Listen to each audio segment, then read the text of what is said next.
et pour son amour. Dis avec moi, gloire soit rendue au Seigneur Jésus-Christ. Gloire soit rendue au Seigneur Jésus-Christ. Pour sa bonté. Pour sa bonté. Pour son amour. Pour son amour. Et pour sa fidélité. Et pour sa fidélité. Et j'espère que lorsque tu dis au Seigneur ce que tu veux, tu pèses réellement les mots avant de le dire. Parce que plusieurs savent, Seigneur, dis Seigneur ce que tu veux. Mais lorsque la volonté de Dieu devient contraire à leur désir, ils ont tendance à croire qu'ils ont même la possibilité de blâmer Dieu. Je vais vous dire la vérité, aucun ange, même archange, aucun humain, aucune créature n'a le pouvoir de blâmer Dieu. C'est pourquoi David, l'homme selon le cœur de Dieu, quand il parle de Dieu, il dit l'Éternel est au ciel et il fait tout ce qu'il veut. Ça veut dire que quoi qu'on fasse, le Seigneur a un plan pour chacun de nous. Et le plus important, c'est de savoir que Dieu n'a créé personne pour qu'il soit malheureux sur la terre. Dieu n'a créé personne sans but. Et Dieu n'a créé personne dans le but de le voir s'égarer. L'égarement, le bonheur, ça dépend de nous-mêmes. De notre promptitude à laisser Dieu nous guider. À laisser Dieu garder notre cœur et gagner notre cœur. Peu importe nos origines. Même si nous sommes nés d'une famille maudite, nous savons qu'en Christ, il n'y a point de malédiction. Et que le plus important, c'est de le confesser comme Seigneur et Sauveur personnel. Est-ce que j'ai cru véritablement au Seigneur Jésus-Christ? Est-ce que je mène une vie de communion avec Dieu? Est-ce que mon adoration est en esprit et en vérité? Alors mes origines ne sont plus importantes. Mon passé n'est plus important. Dieu pourvoit pour moi un présent meilleur pour un futur glorieux. En Christ, le passé n'existe pas. Peu importe les erreurs qu'on a faites dans le passé. Peu importe les péchés. Peu importe de là où tu sors. On a vu Saul de Tarse qui lapidait les disciples du Seigneur Jésus-Christ. Qui approuvait ceux qui tuaient les disciples du Seigneur Jésus-Christ. Mais on a vu comment Dieu, sans tenir compte de cela, l'a oint et l'a devenu un apôtre puissant qu'on a appelé l'apôtre Paul. On a vu Rahab la prostituée bénéficier de la justice de Dieu parce qu'elle avait caché les espions d'Israël. Dieu l'a récompensée au point que celle qui était prostituée a joui de la jouissance des Juifs au point de devenir ancêtre d'un grand roi comme David, d'une famille importante en Israël comme la famille des Boaz. Nous avons vu Marie de Magdala, une femme habitée par 7 démons. Et on ne parle pas de n'importe quel type de démons, des démons d'impudicité. Comment elle a accepté le Seigneur Jésus-Christ. Et elle a aimé le Seigneur Jésus-Christ de tout son cœur parce que le Seigneur l'en a délivré et elle est devenue disciple du Seigneur Jésus-Christ. Alors peu importe ton passé, avec le Seigneur, les erreurs du passé ne comptent pas. Est-ce que je me suis engagé avec le Seigneur Jésus-Christ? Alors il me dit qu'il me donne de vivre en nouveauté de vie. Alléluia. Donc dis-moi avec ce matin, le Seigneur me donne de vivre en nouveauté de vie. Peu importe mes origines terrestres. Peu importe la position de ma famille terrestre. Je suis né de Dieu et c'est cela qui est important. C'est la volonté de Dieu qui est importante dans ma vie. Et non la volonté des hommes. Et non la volonté des hommes. Et je vais m'appuyer sur cette parole ce matin pour briser toute volonté d'homme dans ma vie. Pour briser toute volonté d'homme, toute volonté de chair, toute volonté de sang dans ma vie. Et déclarer que parce que j'appartiens au Seigneur Jésus-Christ, je suis citoyen d'en haut. Et pendant mon pèlerinage sur cette terre, je ne manquerai de rien. Parce que mon Dieu a dit que je ne manquerai de rien. Je n'aurai crainte de rien. Parce qu'il a dit qu'il sera avec moi tous les jours de ma vie. Il me protégera. Lorsque le vent se soulèvera, il ordonnera le silence. Lorsque les persécutions surviendront, il dira silence. Et je mènerai une vie paisible. Au nom de Jésus-Christ. Bien-aimé, il est important que tu saches que ton identité a changé depuis le jour où tu étais engagé avec le Seigneur Jésus-Christ. Il est important que tu saches qu'il est écrit, celui qui naît d'eau et d'esprit est sauvé. Alléluia. Il est donc impossible, à moins que ton baptême n'ait pas été le baptême authentique du Seigneur Jésus-Christ, que tu aies cru, que tu sois baptisé et que tu vives la même identité. Tu travailles comme un buffle et tu n'arrives pas à avoir un salaire plus gros qu'une fourmi. Il y a un problème. Alléluia. Il avait dit, lorsque le premier Adam était manifeste, tu mangeras à la sueur de ton front. Parce que là, c'était la malédiction. Mais depuis que le second Adam, Jésus-Christ, s'est manifesté, il est impossible que le Seigneur ne déverse pas sa grâce sur le fruit de ton labeur. Et si telle est ta portion, que le Seigneur te délivre de cette malédiction dès aujourd'hui. Vous savez, il y a des gens qui sont pleins de talents, mais qui travaillent n'importe comment. Mais on retient tout leur salaire. C'est une malédiction. Que le Seigneur t'en délivre au nom de Jésus-Christ. Qu'il t'en délivre au nom de Jésus-Christ. Et il y a une bonne nouvelle pour toi. C'est que lorsque le Seigneur te délivre de ça, il dédommage tout ton temps. Parce que c'est le Dieu qui a dit, je rachète tes années qu'avaient dévoré les dévoreurs. Alléluia. Le Seigneur ne se contente pas de te délivrer, mais il rachète ton temps. Et c'est pour ça que vous voyez souvent certaines personnes souffrent. Ils sont tellement misérables. Après, vous voyez, c'est comme si quelque chose a basculé d'un coup. Leur identité change tellement qu'on dirait que on ne peut plus mesurer l'amplitude de leur miracle. Pourquoi? Parce que subitement, tout ce qui lui manquait vient en abondance. Et ça coule, ça ne s'arrête plus. Pourquoi? Parce que le Seigneur s'est souvenu. Il a racheté ton temps. Il y a une chose que tu devrais savoir. Même quand on dit que le voleur vient pour voler, quand il vole à cause de quoi? De ton ignorance.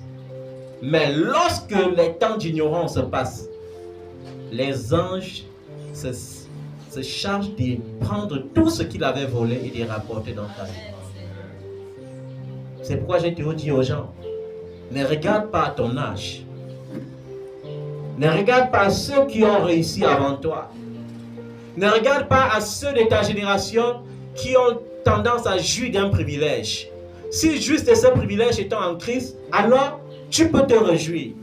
Mais comment peux-tu envier quelqu'un qui n'est pas en Christ? Qui t'a dit qu'il y a un bonheur en dehors du Christ? Il n'y a pas de bonheur possible en dehors de Jésus-Christ.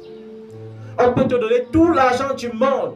Comme les gens pensent que la clé du bonheur c'est l'argent, on peut te donner tout l'argent du monde, mais si tu n'as pas Jésus-Christ, tu seras bien misérable. Vous connaissez combien de milliardaires sont obligés de prendre des médicaments pour avoir un peu de sommeil, pour avoir un peu de tranquillité, un peu de paix? Vous connaissez combien de milliardaires vivent avec des machines dans le corps? Parce qu'ils n'ont pas Jésus-Christ. La restauration ne se trouve qu'en Jésus-Christ seul. Alléluia. C'est pourquoi lorsque le Seigneur te rencontre, s'il y a vraiment cette rencontre, s'il y a la machine, il dit ôtez la machine. Et lorsqu'on enlève la machine, il remplace exactement ce qu'il fallait remplacer dans ton corps. Qui a tissé les nerfs du corps? Ce n'est pas la science. qui a tissé tes veines, qui a tissé tes muscles, qui a compté le nombre de tes os, qui a mesuré la quantité de ton sang. Ce n'est que Jésus-Christ seul. C'est pourquoi il avait dévancé la science bien avant que la science n'existât. Pour créer Ève, il a fait en sorte que Adam entre dans un profond sommeil. Aujourd'hui, vous appelez ça quoi? Le coma artificiel. Alléluia.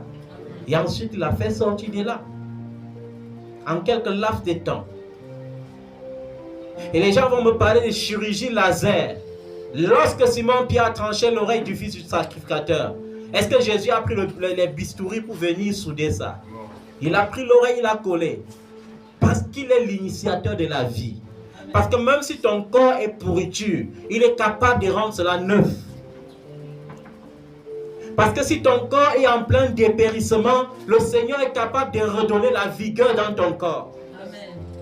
C'est pourquoi lorsqu'on prononce le nom de Jésus, les maladies qui sont vues comme des maladies virales, comme des maladies chroniques, comme des maladies incurables, sont obligées de se soumettre et de s'enfuir. Il y a eu des gens que par la grâce de Dieu j'ai rencontrés. Et je dois toujours rendre ce témoignage. D'une femme qui avait les trompes déformées. Et la science demandait 2 millions de francs CFA pour son opération.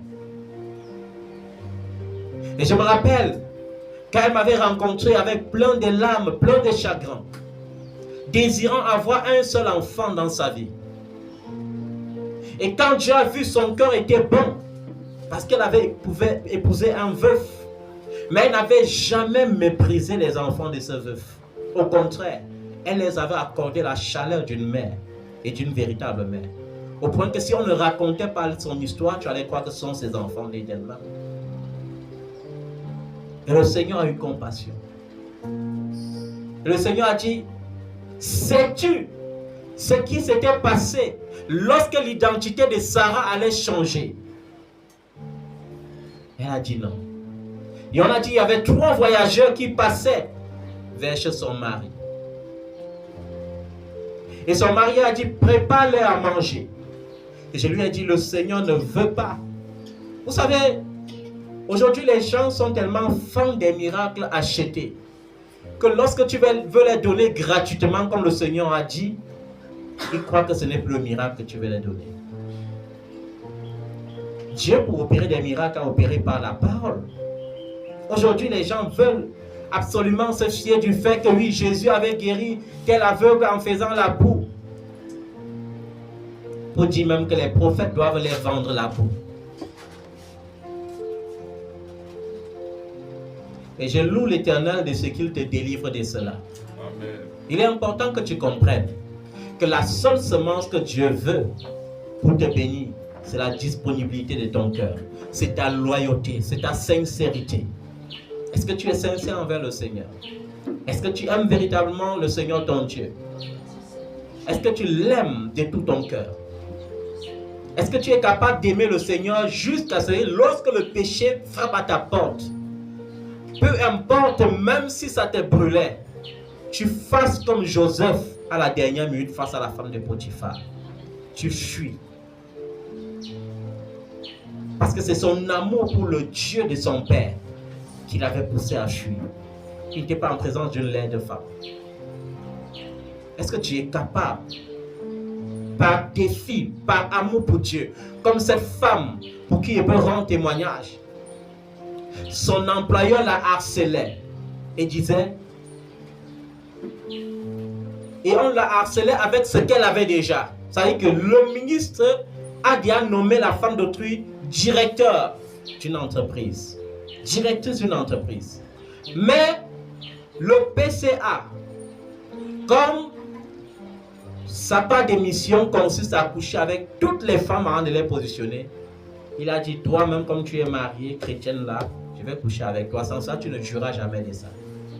Et comme depuis 5 ans elle résistait, elle refusait, le gars a cherché par tous les moyens, elle a refusé. Et elle lui a dit, je vais honorer le Seigneur Dieu que je sers et il parlera en ma faveur. Et 5 ans plus tard, la Bible dit que le contrôle d'État est arrivé.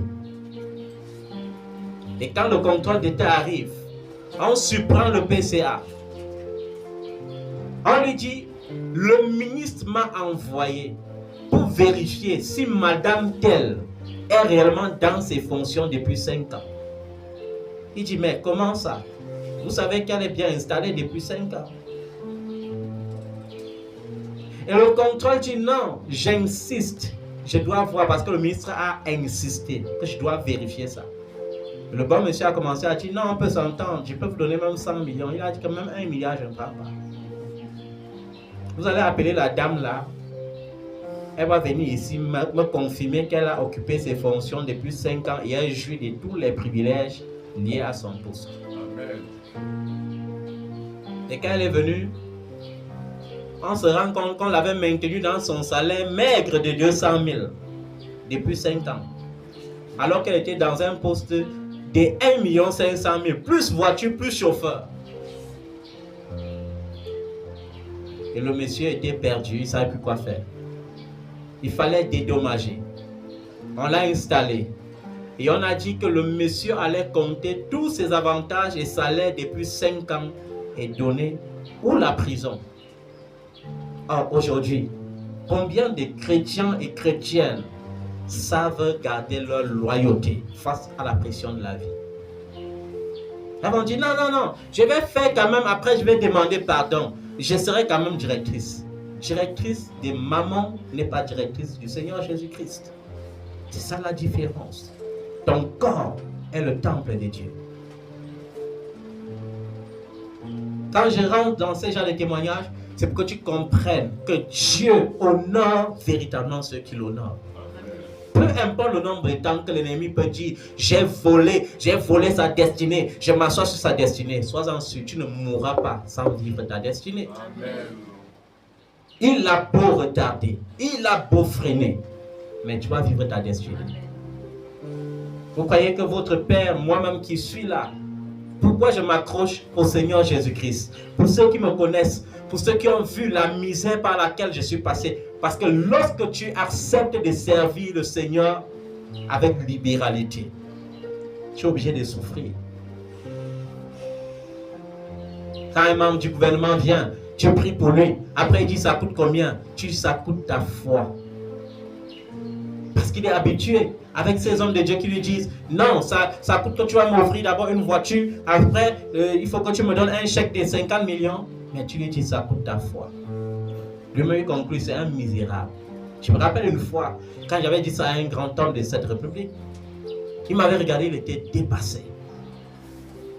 Et les gens du quartier où je vivais avant étaient sûrs que je menais une vie tellement à l'aise parce qu'il faut voir le style des voitures qu'on venait avec pour consulter l'Éternel. Mais aujourd'hui, ils ont retenu une chose. Le Seigneur recherche la foi. Il a dit, donnez gratuitement. Je vous ai donné gratuitement. Lorsque Dieu travaille dans ta vie, ta motivation c'est de le servir. Est-ce que Dieu a encore besoin de te rappeler que tu vas le servir? Non. Puisque si Dieu est un milliardaire, le Seigneur veut ta foi pour te guérir. Le Seigneur le guérit. S'il veut me bénir, il n'a pas besoin de me demander combien ça coûte. Alléluia. Et les autres tremblent parce qu'ils ont peur de finir pauvres. Ils ont peur de finir sans popularité. Le Seigneur a tellement fait des choses avec son serviteur, humble que je suis, au point que si j'étais le genre qui filme pour faire les publicités, c'est que la foule doit me tuer. Mais le plus important n'est pas la foule. Chacun rendra compte du nombre de ceux qu'il a encadrés dans le Seigneur. Et ça me fait trembler chaque fois lorsque je pense à ça. Pour revenir donc sur le témoignage de cette femme qui avait les trompes déformées, le Seigneur résout un problème par un problème, il ne résout pas un problème par une solution. L'expérience que j'ai faite avec le Seigneur, c'est que j'ai vu qu'il résout un problème par un problème. La preuve, Esther, de par sa position de reine. Il lui suffisait juste de bien séduire son mari et de dire à son mari, tue les ennemis d'Israël. Ça pouvait se faire, vrai ou faux? Mais il a fallu qu'elle jeûne. Est-ce que jeûner c'est facile? Non. Parce que la solution efficace, c'était de toucher l'âme de son mari et non le cœur de son mari. Alléluia. Elle avait compris le principe. C'est pourquoi elle a jeûné pendant 3 jours et 3 nuits pour toucher l'âme de son mari. Une solution efficace. Et cette femme, je lui ai dit, il a fallu que Sarah prépare et donne à ses étrangers, sans savoir qui ils sont, pour que son nom, qui était Saraï, devienne Sarah. Pour que le nom de son mari, qui était Abraham, devienne Abraham. Et qu'elle devienne une femme vieille capable d'enfanter. Et que son mari, qui n'avait pas une descendance selon l'alliance avec Dieu, ait une descendance selon l'alliance avec Dieu. Amen. Et elle a compris. Et cette femme m'avait étonné. Et 2 jours après, j'étais chez elle accompagné des 2 serviteurs de l'Éternel. Pour que nous fassions exactement le nombre 3. Et elle avait fait un banquet comme si elle avait organisé un mariage pour 100 personnes. Je lui ai dit, mais tu sais bien que nous jeûnons trop. À l'époque, pour que je finisse un plat, ce n'était pas facile pour moi. J'ai dit, cependant, le Seigneur va t'honorer à la dimension dont tu l'as honoré. Ça veut dire que ça sera effet immédiat. Et nous, on était chez elle un samedi soir. Et lundi, elle avait rendez-vous avec son médecin. Et j'ai dit, montre encore le cliché. Quand elle a montré le cliché, on voyait bien comment tout était déformé. Et son mari, à titre d'information, était militaire. Je me suis dit, comme elle est potelée, il ne faut pas que les hommes de Dieu souffrent. Parce que je sentais l'onction qui allait la renverser. Et je voyais son poids. Alors il dit à son mari, en tout cas, avec la force des militaires, place-toi derrière ta femme.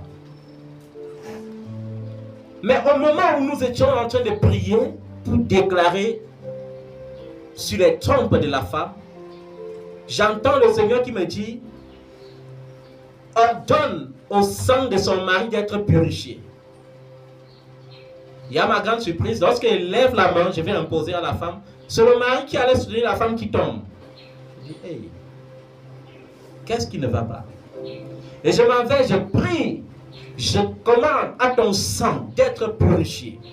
Le sang de Jésus-Christ à la croix est purifié de toute souillure, de toute maladie, de toute forme de virus. Maintenant, reçois ce sang en toi, au nom de Jésus-Christ. Et quand il se lève, il sent que quelque chose s'est passé dans son corps. Mais il ne nous dit pas ce qu'il a. Alors lundi, je m'en vais rendre ministère, je rentre à la maison, je vais me reposer. Il est 19h. Mon téléphone sonne. C'est lui qui m'appelle. S'il te plaît, homme de Dieu, on veut te voir. C'est très important qu'on te voie maintenant. S'il te plaît, papa, dépêche-toi, viens. Je dis, il y a quoi? Pourquoi est-ce que vous m'appelez? Si c'est pour la bonne nouvelle, je sais déjà. On a prié pour ta femme, elle est guérie, je sais. Jésus-Christ guérit encore. Il m'a dit, il y a quelque chose encore plus grand que tu ne connais pas, viens. Et quand on est arrivé, sa femme était en train d'adorer le Seigneur. Elle dit vraiment, mon médecin m'a demandé qui m'a opéré. Alors que je lui avais dit que je cherchais encore l'argent pour me faire opérer. Elle dit, je suis arrivé à l'hôpital. Le médecin a dit, ok, comme ton mari et toi, vous tardez toujours avec l'argent, viens quand même encore, on fait l'échographie pour voir si ça s'est aggravé. Avant qu'on voit comment on peut faire pour réduire même le coût s'il faut. Et quand il a fait l'échographie, il était dépassé. Il dit, mais qui t'a opéré? Elle dit, non, on ne m'a pas opéré.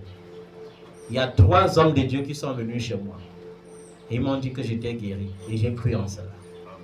Vous voyez comment le Seigneur est capable même de nous faire économiser. Et c'est ça qu'on appelle le miracle. Je dis toujours, le miracle, c'est ce que la science ne peut pas expliquer. Accoucher, la science peut expliquer. Vrai ou faux? Se marier, la société peut expliquer. Vrai ou faux? Mais les gens sont à l'église, ils achètent les mariages. Je connais les gens qui ont acheté le mariage depuis 5 ans, ils sont tous célibataires. Parce que les super commerçants avaient leurs partenaires.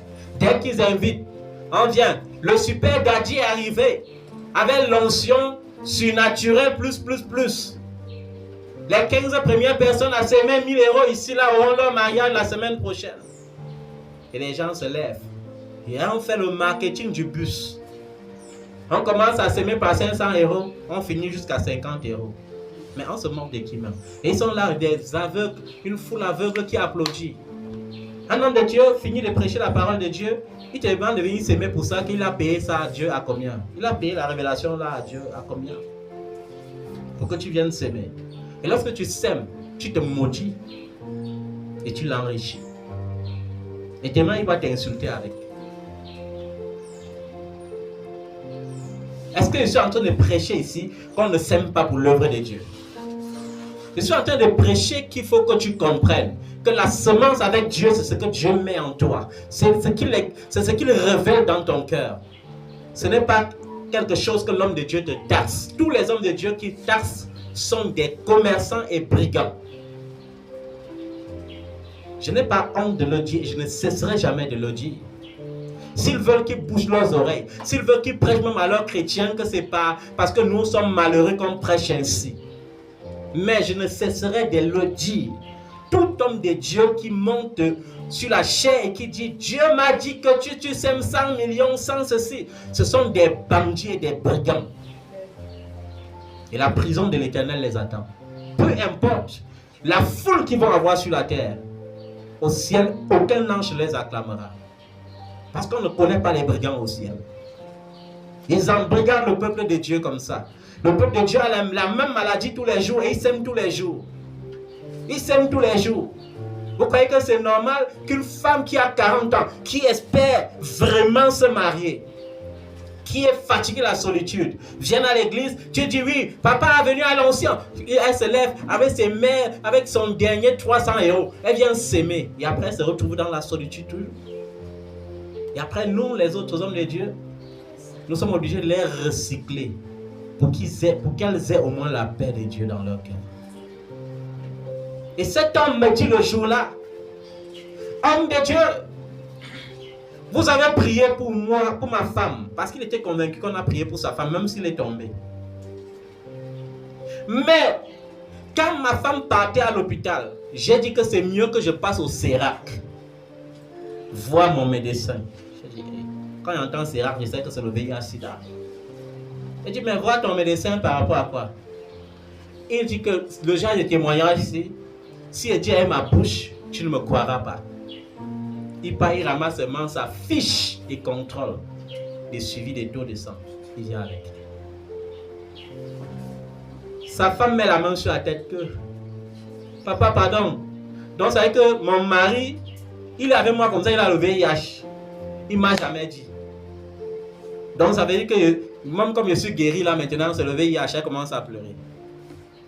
Je dis non ma fille, sois rassurée. Le Dieu qui a guéri ton mari t'a guéri en même temps. Amen. Tu n'as même jamais été contaminé.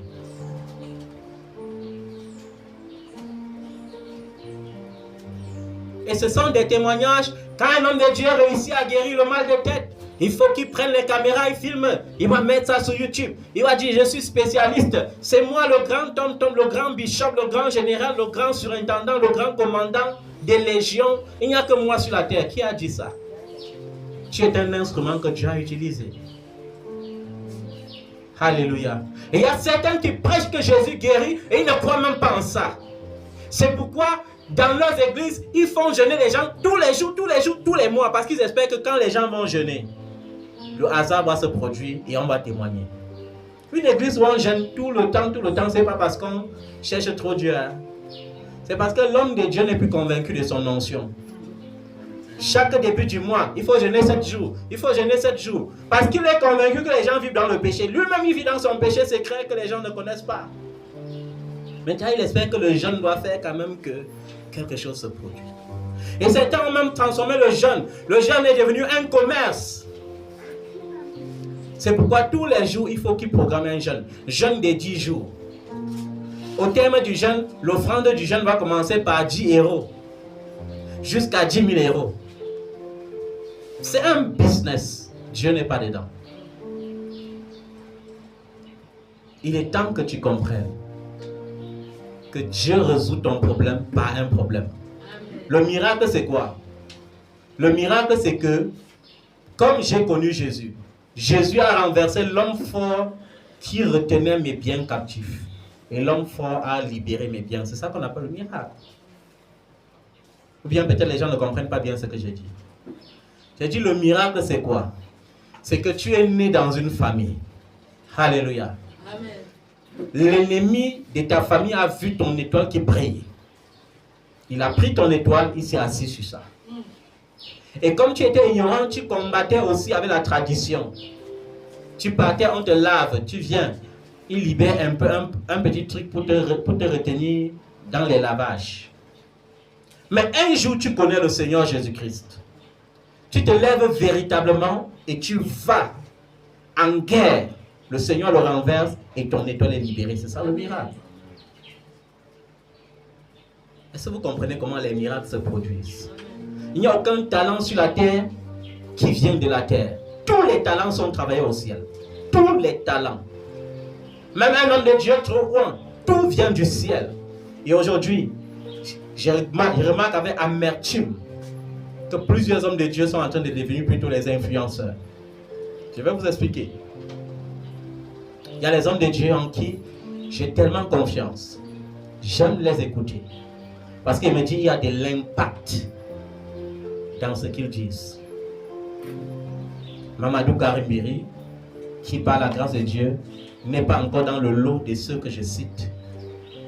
Parce qu'il continue de prêcher comme un docteur de la parole. Yvan Castagno, qui est un bon docteur et un bon porteur de la parole. Marcelo Tunasi, qui a la force de l'impact. Mais il y a quelque chose qui se passe. Et qui me désole un peu. Et qui me fait même réfléchir. Et comprendre que lorsque le Seigneur dit, s'il n'abrégeait pas les jours, personne ne sera sauvé. C'est que j'ai remarqué que les gens sont en train de jouer avec les réseaux sociaux et n'importe comment. Ça veut dire que quoi? À un moment donné, on s'amuse, on ne prêche plus Jésus, on prêche un homme. Ça veut dire que quoi? Comme le prophète Simoé au Cameroun par exemple, l'élu de Dieu est caché. Si un jour, il publie quelque chose dans les réseaux sociaux, boum, 1 million de vues. Le même jour, les hommes de Dieu vont le connaître. Le mois qui suit, vont l'inviter. Vous savez pourquoi ils font ça? Parce que le nombre de vues, la cote de la popularité a augmenté. C'est un danger. Vous avez vu Chris Dikumana, par exemple. Si vous remarquez bien, avant qu'il ne vienne à Douala, plusieurs hommes de Dieu ne l'invitaient pas. Vrai ou faux? Avant qu'il ne vienne ici à Douala, à Japoma, est-ce que tous les hommes de Dieu qui l'invitent maintenant l'invitaient? Pourquoi on l'invite? Parce qu'il est venu et il y a eu la foule. Maintenant, l'image de Christ, vous savez, et c'est ça qui pousse les gens à avoir une église pleine où les gens ne sont pas nés de nouveau. Parce que maintenant, les gens ne vont pas à ce programme, à la rencontre du Seigneur Jésus-Christ. Ils partent parce qu'ils savent qu'il y a un Christ du Kumana qui sera là. Il est bien vrai, il peut être un instrument de Dieu. Mais s'il ne prenait pas toujours la peine d'expliquer qu'il est utilisé par Dieu, c'est que les gens vont le prendre comme Dieu. Et c'est un danger. J'ai vu des gens aller à Japoma parce qu'ils ayant écouté Kanguka en ligne, ils étaient sûrs que dès qu'ils vont mettre pied à Japoma, ils seront instantanément guéris. Aujourd'hui, ils sont dans la désolation. Je les ai dit, c'est parce que Christ Ikumana a dit qu'il venait pour Jésus-Christ Et vous êtes allé pour Christ Djikumana.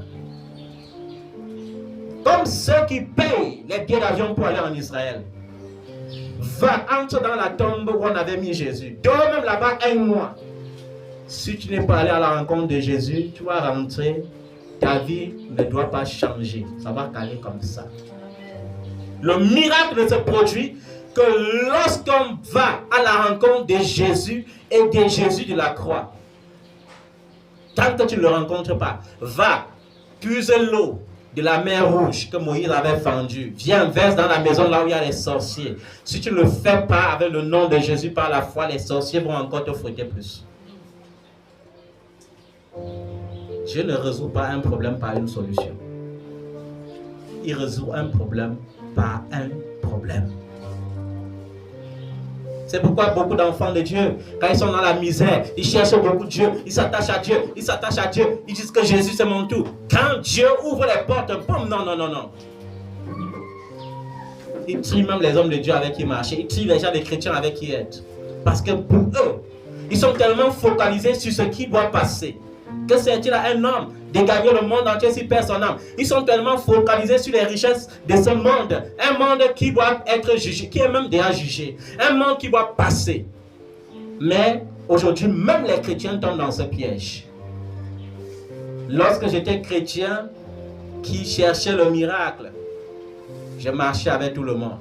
Lorsque mon miracle arrive, je ne dois même plus saluer celui qui était là pour implorer la grâce de Dieu pour mon miracle. Pourquoi? Parce qu'il n'a pas encore atteint le degré de l'homme de Dieu que je veux rencontrer. Je veux un homme de Dieu qui a une voiture de 100 millions. Je veux un homme de Dieu qui a une jet privée. Je veux un homme de Dieu qui a la popularité. Je veux un homme de Dieu qui affiche ses photos partout sur les panneaux publicitaires. C'est un piège. Et vous devez sortir de ce piège. Ne tombez plus dans les pièges de on fait les programmes, on invite tel. Ce sont des partenariats. Je vous dis toujours, ce sont des partenariats. Vous croyez que tous ces grands hommes de Dieu, populaires, qui ont l'Esprit de Dieu, n'ont pas la révélation de la réserve de l'Éternel, des élus cachés dans l'ombre? Pourquoi ils ne les invitent pas? Parce que le message que l'élu doit venir prêcher n'est pas le message de la semence. Vous savez combien de fois les gens ont essayé de m'inviter? Après, ils ont vu mon genre de message, ils ont encore dit que non, le Seigneur a dit qu'on arrête d'abord. Un homme de Dieu m'a invité ici au Cameroun. Je lui ai dit, regarde-moi encore bien avant de m'inviter. Il m'a dit, non, homme de Dieu, viens prêcher chez moi dimanche. J'ai dit, tu es sûr? Il dit oui. Tu es sûr? Oui. Quand j'arrive, je prêche comme ça. Une fois les chrétiens disent Amen, mais c'est le contraire du message qu'il a l'habitude de prêcher. Il se sent jugé. À la fin, il me dit, pardon, homme de Dieu. Pardon, homme de Dieu, même si tu es invité encore, ne viens plus. Parce que je suis allé prêcher que même l'homme de Dieu est un sacrifice vivant. Même l'homme de Dieu doit faire des sacrifices qu'il prescrit aux gens de faire. Même l'homme de Dieu doit donner des offrandes. Il était là comme ça. Il était sur sa chaise, la sueur coulait. Oh, mon business. Je lui ai dit prochainement, quand tu vois élu, réfléchis bien. Et tiens compte de mon message, va te repentir. Je lui ai dit, homme de Dieu, il y a trop d'ombres cachées sur ta vie. Tu me dis que tu es misérable avec ta femme et que vous avez 2 enfants. Alors que je vois une autre femme qui est aussi chrétienne, avec qui tu as 2 enfants, et qui pleure et qui crie contre toi. Et tu dis que tu seras heureux comment? Est-ce que toi tu avais déjà, et tu as même déjà passé l'éponge? Elle t'appelle même, et tes enfants sont malades. Tu es concentré. Non, le Seigneur veut que je sois concentré dans mon ménage. Pourquoi tu t'étais d'abord concentré sur elle? Parce qu'elle a été première. Et tu l'as connue dans le Seigneur. Et c'est comme ça que les hommes de Dieu font. Après, ils viennent vous séduire à la parole. Aujourd'hui, si elle vient moi-même là, je vous présente une autre sœur. Et vu que Dieu m'a dit que c'est ma femme, vous applaudissez, c'est que vous êtes vraiment les gens qui sont prêts pour l'enfer. Ce n'est même pas une bêtise. C'est que vous êtes prêts pour l'enfer. Et malheureusement, j'avais un serviteur de Dieu comme ça qui venait à la montagne. Un jeune prophète. Très éloquent, mais trop arrogant aussi. Et chaque fois qu'il m'invitait, le Seigneur me disait, garde-toi d'aller. Ne pars pas sur son pupitre. Ne pars pas prêcher sur lui. Il y a un jour, son fils est venu à la montagne avec lui et m'a présenté. Papa, voici ma fiancée. Et la même année, l'homme de Dieu me dit, je vais me marier. Et il célèbre le mariage. 2 ans après le mariage, il enseigne la fiancée de son fils. Et il dit maintenant que sa femme, Dieu a donné la révélation qu'elle est sorcière. On va la mettre au dernier banc. Et l'église acclame et célèbre un nouveau mariage. Et 5 ans après, quand il fait l'accident, il meurt subitement. Les gens sont étonnés. Vous êtes étonnés par quoi? Quand vous poussez Dieu à bout et qu'il y a son onction sur vous, il réclame son onction.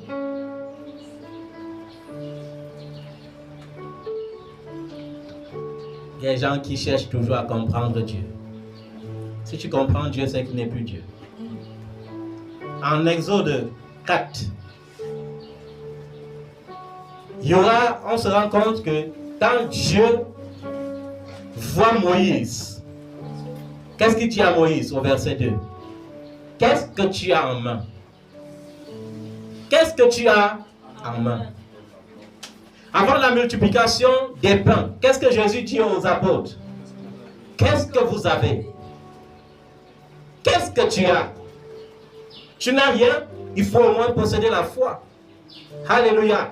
Il y aura des miracles qui vont arriver seulement quand Dieu te dira qu'est-ce que tu as? Qu'est-ce que tu as en ta possession? Parce que lorsqu'il te pose la question, c'est pour multiplier. Qu'est-ce que tu as que tu veux que je multiplie? Et les disciples ont commencé à dire que quoi? Il y a ici un enfant qui a 5 pains d'orge et 2 poissons. Mais qu'est-ce que cela pour toute cette foule? Et qu'est-ce que le Seigneur dit? Cela est suffisant. Amen. Cela est comment? Suffisant. Moïse, qu'est-ce que tu as en main? J'ai un bâton. J'ai quoi? Un bâton. Mais il y a quelque chose que tu vas savoir. Quand il a jeté le bâton au sol, le bâton est devenu quoi? Le serpent. Est-ce que le serpent, c'est l'ami de quelqu'un? Non. Est-ce qu'il a dit à Moïse que saisis-le par la tête? Si saisissait par la tête, qu'est-ce qui allait se passer? Il allait la balayer. Alléluia. Est-ce que Jésus c'est le serpent? Parce que jusqu'à présent, vous voyez un problème. Dieu veut libérer quoi? Son peuple qui est dans la servitude, qui est dans l'esclavage. Mais est-ce que ce qu'il donne à Moïse là, c'est l'ami de quelqu'un? Un serpent. Donc tu marches avec le bâton et tu sais que c'est le serpent. Tu te couches, tu dors avec le serpent. Alléluia. Alors que Jésus est le lion de la tribu de Juda. Et qui a su pourquoi est-ce que Dieu a préféré donner le serpent au lieu du lion? Qui a compris pourquoi? Pourquoi Dieu donne le serpent au lieu du lion?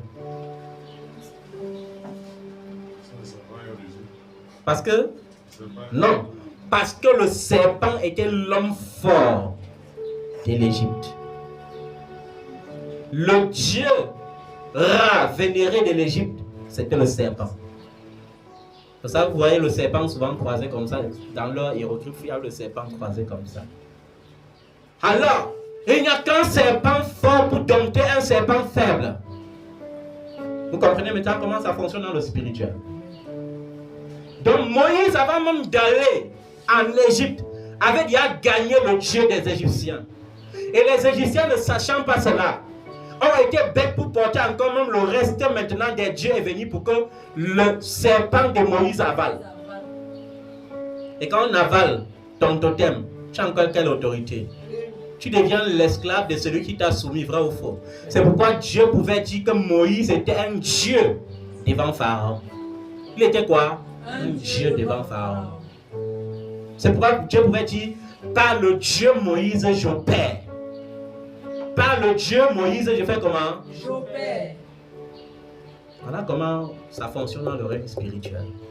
Un problème se résout par un problème. Est-ce que vous avez vu que Moïse avait le même jour et a dit à Pharaon que oh, quitte là-bas, j'ai le serpent, j'ai la puissance, libère mon peuple? Non. Non. C'était un processus. Aujourd'hui, tu ne veux pas le processus. Dieu, pour te conduire dans la gloire, te fait passer par un processus. Parce que si tu n'es pas brisé, le grand miracle là va te tuer. Aujourd'hui, il y a certains enfants de Dieu qui ont été bénis financièrement, par exemple. Mais ne peuvent plus atteindre une certaine dimension à laquelle Dieu avait prévu. Pourquoi? Parce que le peu qu'ils ont déjà les étouffe. Quand on parle d'étouffer, ce n'est pas que c'est beaucoup. C'est que ça a tellement modifié leur caractère. Au point que parfois, ils pensent que le mensonge est normal pour protéger leur bien. Vous voyez un peu? Parfois, je vais un peu mentir. Non, c'est pas grave. Il y a quand même mon compte là qui est apuré. Dieu ne peut plus venir enlever mon compte. C'est là. Mais maintenant, s'il y a quelque chose qui se passe et qui nécessite le mensonge, je vais mentir pour me protéger. Dieu va me pardonner. Et maintenant, ça les pousse à ne pas comprendre que Dieu n'a pas créé quelqu'un avec quelqu'un. Quand Dieu te créait, est-ce qu'il me créait avec toi? Il a dit, fais l'homme à mon image, l'individu. Ça veut dire que la manière dont Dieu te bénit n'est pas la manière dont Dieu me bénira. Est-ce que tu comprends ça? Si certains partent en aventure par le désert, d'autres partent aussi en aventure par l'avion.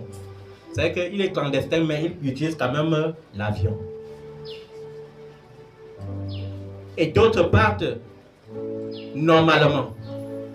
Et parfois, tu vois celui qui allait normalement, c'est pas parce qu'il allait normalement qu'il est béni. L'autre part clandestinement, et après tu le trouves plus béni que celui qui était allé normalement.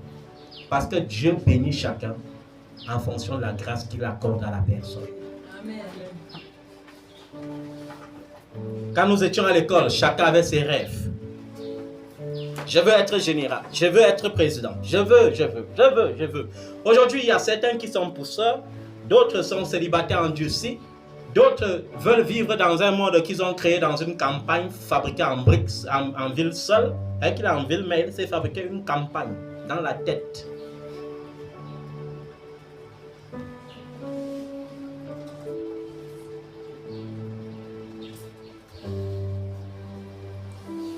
Il est temps que vous compreniez le sens du réveil. Parce que si tu ne comprends pas le sens du réveil, tu vas souffrir pour rien.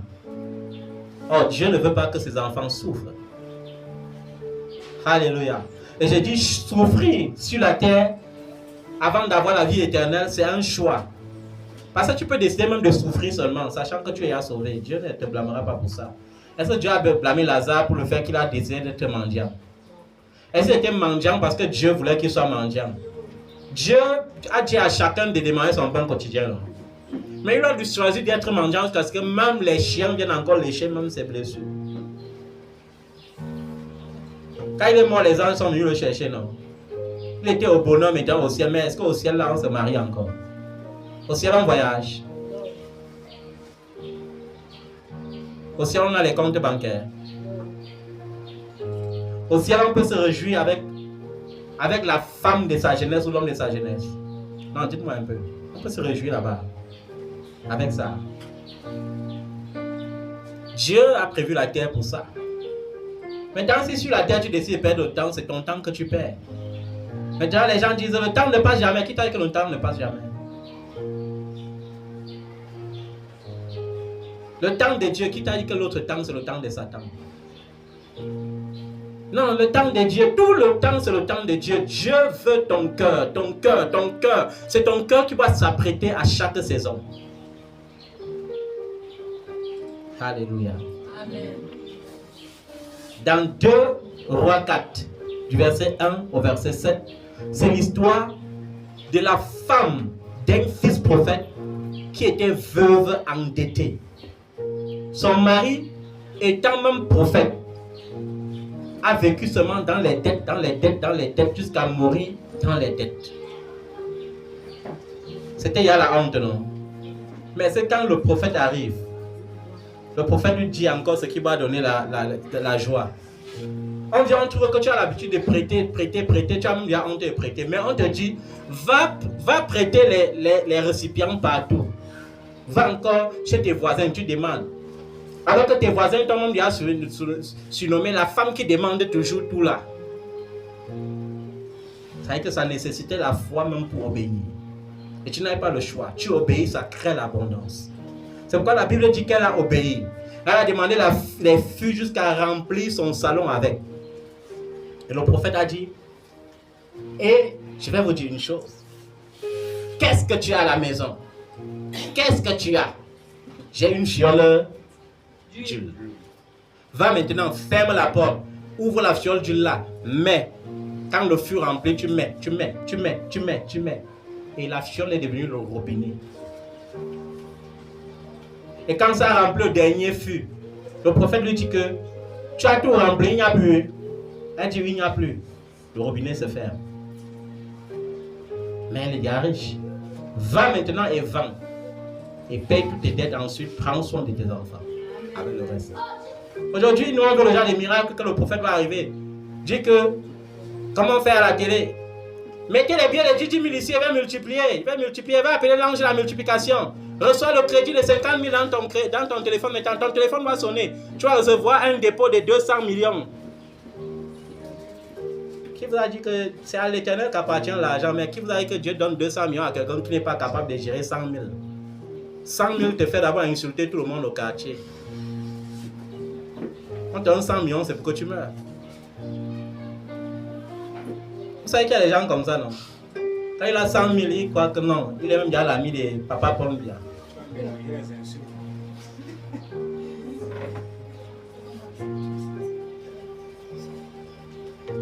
Il est temps que les enfants de Dieu comprennent que vivre ici-bas n'est rien à comparer au vécu dans le ciel. Est-ce que vous comprenez ça? Nous courons après des choses viles. Comme les enfants, quand ils disent souvent, ils ne me ressemblent pas. Vous êtes là d'abord, la communion fraternelle vous dépasse entre vous, vous qui êtes au Cameroun, qui vous voyez. Mais si quelqu'un vient là et dit que j'habite en France, tout le monde va devenir son ami le même jour. Mais ça veut dire qu'il y a quelque chose qui ne va pas. Pourquoi vous ne pouvez pas me ressembler comme ça? Qui vous a dit que parce que quelqu'un vient en Europe, là, il a quelque chose de grand par rapport à vous? C'est quoi?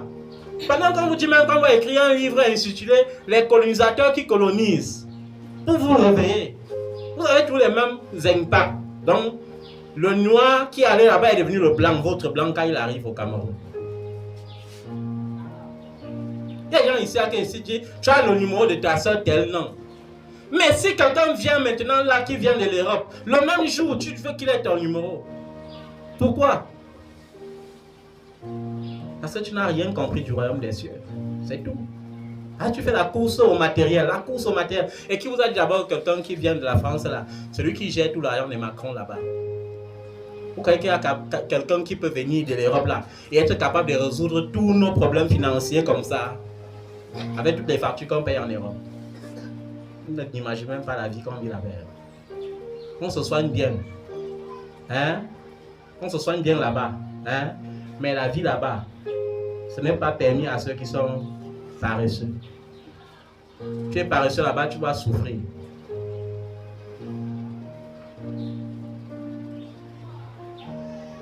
Vous avez vu comment un homme doit être capable. Quelqu'un dit, je viens de tel pays. Tu vois qu'il ne marche pas selon les principes du Seigneur Jésus-Christ, tu l'écartes. Amen. Sans cela, on sera toujours en train de maintenir la convention entre Amour en Nation et Human Dignity. Parce qu'on a entendu qu'elle vient de la Belgique. Elle vient de la Belgique, ça fait quoi? Est-ce qu'elle est christocentrique? Est-ce qu'elle a les valeurs christiques? Est-ce qu'elle craint Dieu? C'est ça qu'il faut regarder. Il faut apprendre à ressembler à votre Père. C'est un disciple accompli qui devient comme son Père. Si vous n'avez pas l'attitude, cette attitude que vous prêchez, demain vous serez des êtres comment? Déloyaux. Quand quelqu'un va te dire qu'il vient de l'Europe, aide-moi à vendre ton père, tu vas le vendre sans hésiter. Là, tu as entendu Europe. Et qui vous a même dit d'abord que tous ceux qui parlent avec votre père vont vous parler avec vous. Vous la connaissez où? Je parle à ceux qui commencent à lui soumettre leurs problèmes. Vous la connaissez où? Vous savez qu'elle est avec votre père dans quel but? Ce n'est pas un peu une forme de... Pourquoi vous voulez montrer que Jésus est misérable? Parce que voir quelqu'un que tu ne connais pas et lui soumettre tes problèmes parce que tu entends qu'il vient de l'Europe veut dire que tu veux dire que tu es misérable. Vous savez que c'est l'excès des misères qui attire la misère. Vous savez que la foi vient même de ce qu'on confesse. La foi vient même de la mentalité. Si la mentalité de la mendicité, je serai mendiant parce que cela me sera fait selon ma foi. Vous croyez que quoi? La vraie richesse commence par le moral. Je confesse, je crois que Dieu m'a fait pour être riche. Peu importe la situation qui se passe. Je refuse de faire des courbettes inutiles devant les humains parce que c'est devant mon Dieu que va me prosterner pour avoir ce qu'il veut. Ce n'est pas parfois la lâcheté, ce n'est pas parfois le manque d'humilité. Est-ce qu'on est en train de dire ici qu'il ne faut pas respecter les supérieurs? Non. On est en train de parler ici de dignité. Parfois, il faut rendre le nom de Jésus-Christ digne. Alléluia. Est-ce qu'on peut prier pour cette parole ce matin?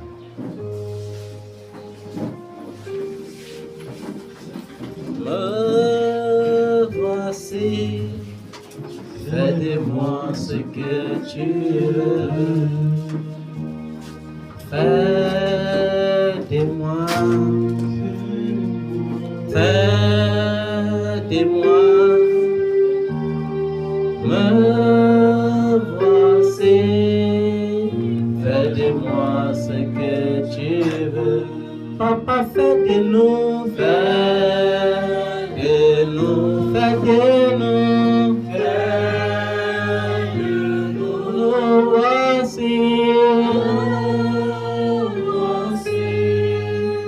fais de nous ce que tu veux. Fais de nous, fais de nous, nous voici, fais de nous ce que tu veux. Papa, fais de nous, fais de nous tes esclaves, soumets-nous à ta volonté.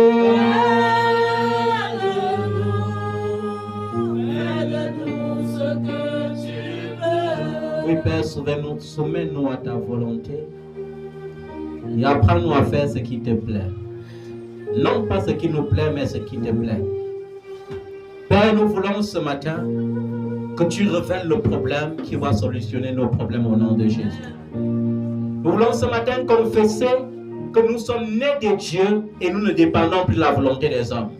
Nous voulons confesser ce matin que parce que nous ne dépendons plus de la volonté des hommes, alors qu'importe nos origines, qu'importe, Seigneur, les malédictions liées à nos origines terrestres, nous en sommes délivrés par le nom de Jésus-Christ. Les maladies héréditaires ne sont plus nos partages. Les malédictions héréditaires ne sont plus nos partages. La pauvreté héréditaire n'est plus notre partage. La pauvreté héréditaire n'est plus notre partage. Au nom puissant de Jésus-Christ de Nazareth, Père, nous voulons déclarer qu'importe que ce soit le célibat, la stérilité, les humiliations, cela n'est plus notre partage. Au nom de Jésus-Christ de Nazareth, je déclare, le Seigneur a dit dans sa parole, l'ouvrier mérite son salaire. Que je reçoive mon salaire de mon Dieu. Parce que mon Dieu est le rémunérateur de ceux qui le cherchent. Que je reçoive le dédommagement des années que l'ennemi avait volé lorsque j'étais encore dans les temps d'ignorance. Tout ce qu'il a volé dans ma vie, sur le plan spirituel, sur le plan physique, sur le plan moral, sur le plan social, sur le plan matériel, sur le plan financier, que les anges se rassemblent maintenant et ramènent dans ma vie ce qui est tenu captif. Ce qui était tenu captif, que les anges ramènent cela maintenant.